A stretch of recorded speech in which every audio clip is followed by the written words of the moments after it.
Welcome back to the channel, you guys. This is Eddie Star Tarot, and today I'll be doing a reading for the zodiac sign Aqua or Aquarius. You guys, so this reading was actually supposed to be done yesterday, but they're just really dense and really powerful readings, and I also was very tired. I had a late start yesterday, so I will be getting these readings done on Friday. They are more in regards to your guys' spiritual journey, the ascension process. I want to dedicate my Fridays to help others shift in whatever they need to be working on, or what you guys need to be working on. I want to dedicate it to our spirit, right? We are in three different phases within our life, Aquariuses. We live within the mind, the body, and the spirit. And so I nourish both. I believe that the work that I'm doing, I nourish all three of them for you guys. Also, we don't put enough attention to the spirit, our spirituality, our spirit. I can sit here all day and keep giving you guys advice about, relationships and stuff like that, or work. But if we don't nourish our spirit, we won't advance, and that is one of the biggest things. So I'm going to dedicate my Fridays to doing that. I apologize if this came out later, but it is what it is. I will be using two different decks, and they're both oracles, the Secret Language of Light and the White Light Oracle.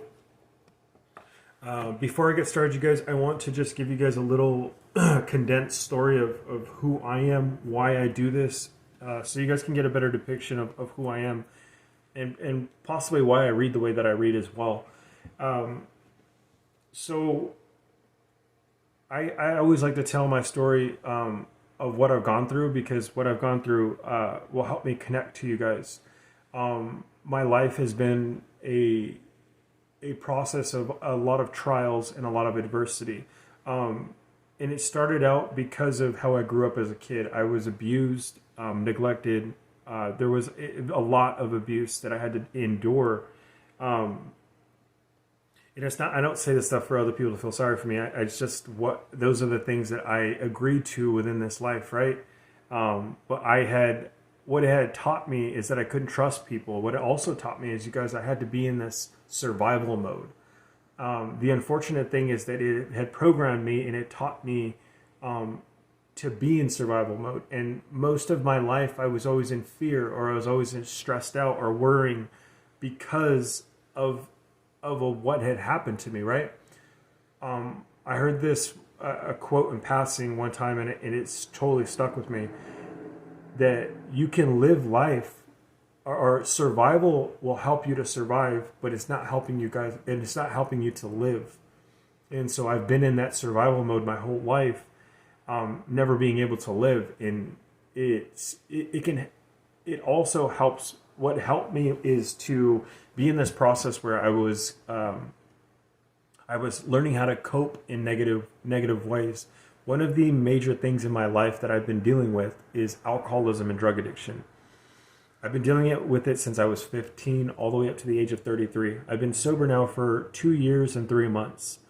But I feel like one of the big shifts, or the big changes in my life, was in my early 20s, when I was in the military, and I went to Afghanistan, and I feel like it exacerbated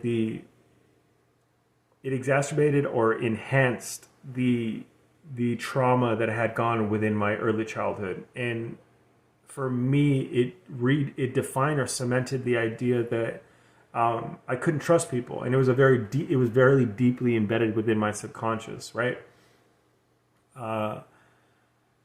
When I finally had finished my contract with the military, I was tired. I didn't have any more, and it took everything out of me. I was zapped, and I just fully fell into my addictions. And it was an evolutionary process within that as well. But like I said before, I'm condensing this story. But where it took me, guys, it led me to a process where, and I'll just say it like this: I had been in rehab many times before, but I never wanted to get sober. This last time, I felt as though I didn't have a choice. I did, but I knew the road that I was on, I was going to die. And I already had some experiences where I had near-death experiences. So I always say that the two near-death experiences that I had changed my perspective, and it shifted something within my mind because I knew that there was something more going on in the universe, right? But where the shift happened, you guys, is when I was, and I say it like this, I was homeless. I didn't have anything else. I had burned every bridge, and I had literally come to this process where I had been brought to my knees, and I was on my knees praying to God, and I just gave my recovery a chance, and that was the shift for me. When I got sober, you guys, it was very difficult. I was like a wounded dog that had been beaten his whole life, and that you see those dogs that had just been either outside and neglected or been abused. They'll, before you even touch them, they're like screaming and crying, right? That was me, but I was the human form of that, and I always equate it to that. It's very difficult. It's a very difficult picture to realize, but that's how I was. And the only way that has healed you guys is through love. And God had I feel like God spared me, man. I should have been dead so many times, and it didn't happen because I believe that there's a higher calling on my life. The monumental, or I think the hugest shift that I've ever had in my life was at the 6-month mark of my sobriety, is when I had this spiritual awakening where knowledge, this thirst for knowledge, wisdom had started coming into my life. Downloads, angel numbers, angel wisdom, sacred geometry, you name it, it started coming in, and I understood it, and I wanted to understand it. I didn't know why it was happening, but I knew that I had to listen to it. And fast forward, and there was a lot of trials within my spirituality, but I am here today. I'm a reader. I never thought it was possible. I didn't think with my Christian background that I was going to be able to do this. I didn't think that I was going to ever be able to tell other people my secrets. I didn't think that I was going to be able to tell people my life story because it's embarrassing, or it was embarrassing to me. But I always tell people that your darkest secrets are like poison in the body and in the mind. And until you release it to someone or release it to God, you will feel that distortion or that disaster in your body and in your mind. And that is poison within you. So you have to let it go. And when you let it go, you're free. It's not to say that you're not going to be judged, because you will be. Believe me, I've been through it. But it's not about other people. It's about you. And this is why I do what I do. So let's get into the reading, you guys. You guys know a little bit more about me, Aquariuses. And I believe that spirituality can literally shift and change your guys' life in ways that you didn't think possible. So let's see what comes up for you guys. And let's get it started. Spirit, what do we have for Aquarius? We have Visualise. Awesome. That card hasn't come out yet, you guys. That's cool. Visualise. I'm going to take them. Take both of them. We have Soul Journey. Beautiful. And then we have Vesica Piscis, or Piscis, or I think it's Pisces. We're just going to say Pisces.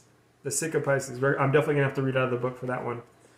Okay, so, and then on the bottom of the deck, you guys, Nothing Has Gone Wrong. That's beautiful. All right, guys, so let's get your read started. I am going to start out with Nothing Has Gone Wrong. This card is beautiful because it tells you guys that everything within this journey, everything within this soul journey that you're on is happening for a reason. Even if you believe that reason isn't, or it shouldn't have happened, or you have made a mistake, or that God had made a mistake. Because for me, you guys, there was this turbulence within myself when I denied God. When I denied access to God, and that was denying myself, because the true vibration of God or creator or universe, whatever you guys resonate with, God is love. God is compassionate, right? God, I always equate God to the dynamic of the family. Your family equates to what God is. And when you guys are in the vibrations of love, and love isn't just some freaking happy sunflowers and sunshine. No, love can look, it can look harsh. It could be setting boundaries, right? There's different variations of love. Love is fluent. Love is fluid, but the vibration of love is, and it always will be. And one of the things that I like to do is equate it to how a father and mother is with their child. That is true love, and when we treat them with love. But for me, you guys, think about how my childhood was. I was mad at God. I blamed God for what I went through. And I didn't find out till later that I was meant to go through that. I couldn't come to terms with it then, but now I understand. I wouldn't change my childhood. I wouldn't change my life for the life of me, because the wisdom, the pain has gave me something better. It has empowered me, but I had to do the work before that, right? So that's an example of that nothing has gone wrong. And all the decisions that I made in my life under the influence, or things that I had done in the past where I felt like I'm not going to be able to prosper because of what I've done in the past, or the karma that's on my life, it all happens for a reason. There's nothing that you do in this life that you're not supposed to be doing, right? And it's all decisions. We all have free agency. So just remember, whatever has happened in the past, leave it in the past. You're going to have to let it go, but we don't remember. Everything that goes on in the present dictates the future. So what we do today, make sure that we're doing it in high vibrations. We're coming from a place of compassion, of love, that we treat others the same way that we want to be treated. Also, don't let the past dictate your present, because the past can steal your joy, and the future can. What do they say? It says if you live in the History Channel, which is the past, you're going to be in the past. If you live in the Sci-Fi Channel, which is the future, you're going to be in the future. Your best place to be at is in the present moment.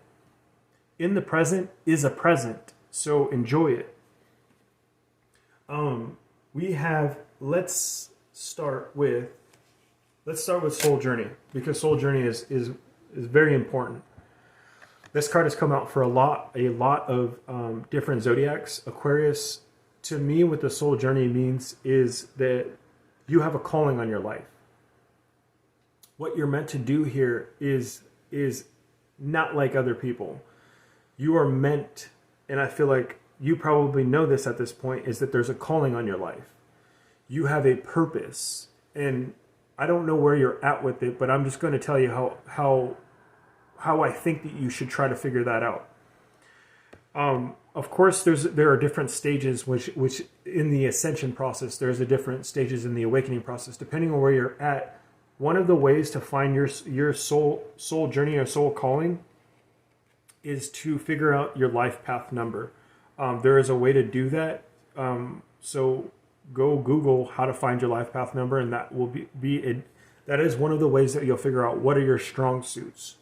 Also, another way is to get a reading on your guys' natal chart. If you don't know how to read it, you don't have to have someone else do it, but you can go in. There are different sites that you can go to get a natal chart reading. You are going to learn things about yourself, and it will be mind-blowing, astounding. Go to readers that you trust, because someone can also help you with this. Maybe you guys are in communications, a life path 3. Maybe you are a life path 1. You guys are initiators, you're starters, you guys are trailblazers. It just depends on what life path you are, but there's something specific that you're meant to do in this world. God has planned you. It's called a blueprint. Your natal chart and where you were born, how it aligns, it will blow your mind how accurate it is. Also, if you follow the phases of where you're at within astrology, you'll notice that you should and shouldn't be doing some things, and it'll help you guys. It will empower you guys. Also, I haven't said this to anyone else, so that's going to resonate with someone out there. Your soul journey, you guys, this is listening to your heart space, listening to your higher guidance. When we get into this place where we align ourselves and we start listening to the guidance, we start to understand what we're supposed to do next. I'm going to read out of the book.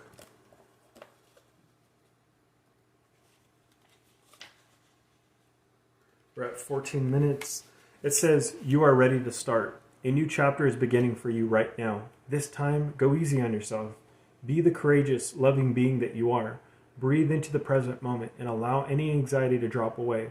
Enjoy the journey and stop thinking the future will bring something better. When the future arrives, it'll be now. Step out of the shadow of your past. All that matters is what you decide to do from this moment. Your life is yours to live in whatever way is meaningful to you. You brought yourself into this life and you were responsible for the quality of it. Trying to understand your reason for coming here will just hold you back. Just remember, everything you have done was the best thing that you can do at this time, or you thought it was. As you move forward, you will understand your motives. Experience allows you to better handle crisis. You are now deliberately creating a new chapter in your life. You are such an amazing pioneer. So yeah, I love that. Honor whatever your soul is. You guys make sure that you're honoring it, because that is your truth. It's a beautiful process. That's all I'm getting for that. Let's move on to Vesica Piscis. I think I'm saying that wrong, but honestly, I don't know what this card is. But if I had to make a educated guess, you guys, and the vibration that I'm getting from the imagery is balance. Also, what I get with it, you guys, like I'm like channeling right now, so it to me it's a depiction of like how Bob Proctor makes the brain, right? He drew a picture of a circle, and then he shows you how the brain works. The to me is the conscious mind, the subconscious mind, and in the middle we have the third mind, right? And in these three spaces, you need to be balanced in order to really start to see. To me, it's a balanced card. It has to be balanced, but there's multiple phases to it, a three-phase process, right? That's me getting Eddie with you, but let's see what the book meaning is for it. So we're all going to learn today. It says, number 26, Vesica Piscis, creating soul truth in the world. The outside world feels more real than the inner world, because we have been encouraged to focus more on what is outside of us. We have learned to give things that can be seen by others or touched by us more importance than what we feel. Making decisions can become difficult when our awareness is focused away from our inner needs and wants. When our internal and external realities are integrated, decisions are clear and easily made. This leads to satisfaction, as there is no resistance to your fulfillment. When we scan the myriad of possibilities open to us in the manifested world, we will know what we want, and we will not feel overwhelmed. In this space, we become grateful for the decisions we have made and all the ones that we will make in the future. That's amazing. If I had to add anything to that, I would just say that you guys, when I first learned that one of the concepts is called the law of one, and maybe you guys have read it's this person who channeled the god Ra, and in the tapes, or I read the whole thing, and I also listened to the tapes, but in the tapes it's the channeling of Ra, and one of the things that he says a lot is the law of one, or the law of oneness. And in that idea, or that principle behind it, is like that all of us are connected, everything is interconnected, and that there's no accidents within this world, and nothing happens by coincidence, even if it looks like it's chaotic, right? And in the law of one, I like to say it like this, that you are a deity, and if you treat others like you would treat yourself, you would treat others as if they were deities as well, gods, right? And if we came from that aspect, we would live in such a better world. But that everyone that you run across is you. It's just a different version of yourself. So everyone is mirroring you. In this aspect, it's talking about your inner, in your outer, your external. Think about it like this. When you're angry on the inside and it's in your mind, you're not telling anybody, right? Like, it's like if you're freaking super pissed and you stay pissed for like 2 weeks, do you notice that things start to go wrong around you? You start having people, like strangers, come in. Do you hear all the cracks and cricks around me? It's Spirit's way of telling me. Your external influences start to call in it, because you are creating this. Your perception, the way you see your reality, you're manifesting at all times. So it is very important to know that your external is showing you your internal. So if you, and I say it like this, you guys, we have a very easy time to see in others the bad qualities.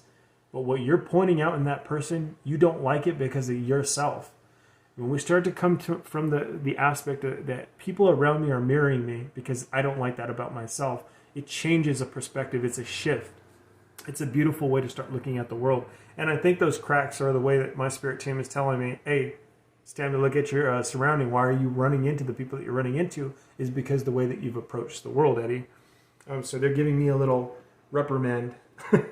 I am going to, we're at 20 minutes. It's been such a beautiful read so far. I'm going to pull one card from the White Light Oracle. This, you guys, this deck is so dense, so beautiful, and it's powerful, man. I don't really use it. Damn, that happened quick. Okay, I have to read out of the book, you guys, because her name is Alana Fairchild is the author of this, and she's fantastic. The card that's coming out is called Oracle of Chaldea. And it's a very beautiful depiction. If I had to give you my my interpretation, she's looking up, right, and her third eye is on fire.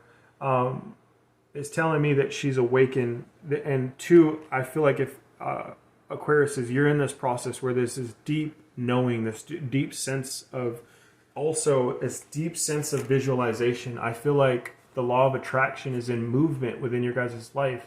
And you guys possibly are in the journey where you guys are understanding it, how it works. Because our third eye here, right? We also have the transformation here with the lotus flower. You're able to visualize. There's something to be said about your visualization, what you're thinking about, to understand the law of attraction. Because it's talking about your internal and external. Everything that you think, your perception, and what you say becomes your action. It becomes your reality around you. So your visualization needs to be concentrated at this time of your life, and know that everything that you visualized before, nothing has gone wrong. You're just going through this place of transformation right now. You need to create a space of love. You need to create a space that nourishes yourself. That's beautiful. All the cards are working beautifully right now. So concentrate on your visualization, but let's see what Oracle of Chaldea means. It's number 37.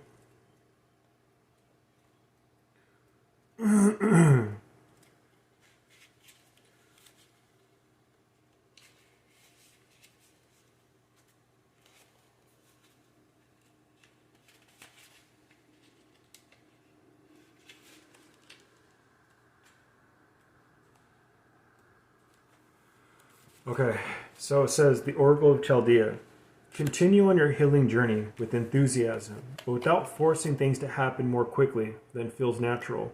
Sometimes the body will be ready to let go whilst the mind is still holding on.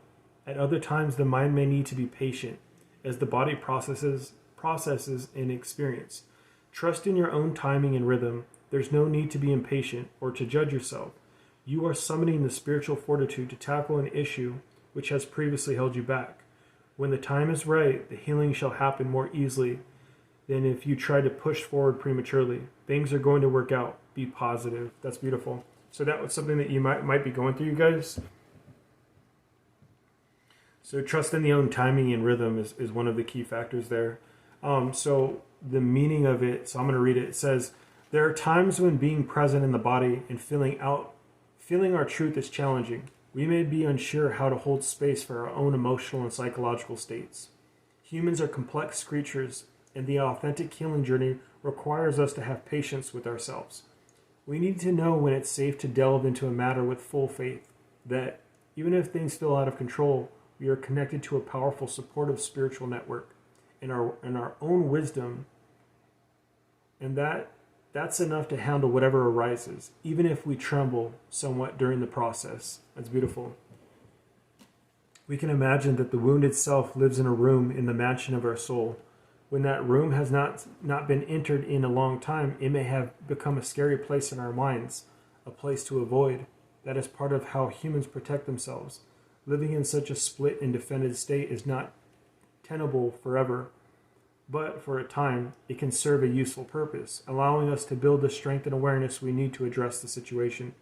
We do what we can to grow and to prepare to enter that room, to open it and rescue the beautiful aspect of our soul that's been waiting for such a time to come.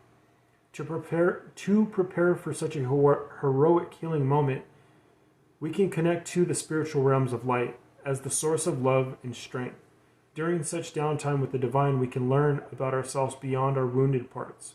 While we know we have some healing to do, we also understand that alongside our vulnerability, there is courage, wisdom, and confidence. By acknowledging our wounds and also affirming our strengths, we ready ourselves to take our next steps. The Chaldean is the devotee to the light of spirit. When the Oracle of Chaldea comes to you, it is an encouragement to rely on the light, embrace practices that help you feel connected to the light. Grow your trust in the spirit within you. This is not about ignoring where you need healing. It is about knowing at a deep level that you are loved, spiritually guided, divinely held, worthy and capable of healing. As you trust in the spiritual light within you and your connection to the spiritual world increases, so to your readiness to acknowledge and engage with that which needs healing, you'll feel safe and supported and ready to move on. You may feel your relationship with spirit is already strong enough to support such a process. In this case, the oracle is an encouragement to embrace your readiness to allow the grace of your spiritual journey to expand into all areas of your life. This oracle augurs a spiritual growth spurt, a forward leap on your path of healing and awakening. It is a reminder that no matter how large or challenge may loom, you can continue to grow your spiritual connection. So it's always more powerful than anything else. Wow, that's beautiful, you guys. You're in the process of a spiritual growth, spiritual awakening. I'm going to leave it there, you guys. It's been a beautiful read. Hopefully you guys caught something from it and you resonate with it. You guys, I want others to be able to get this read as well. Help my channel to grow. Give me a thumbs up, you guys. Reciprocate the energy. Make sure to subscribe. And I will catch you guys in today's daily read. I send you guys love and light, you guys. Thank you.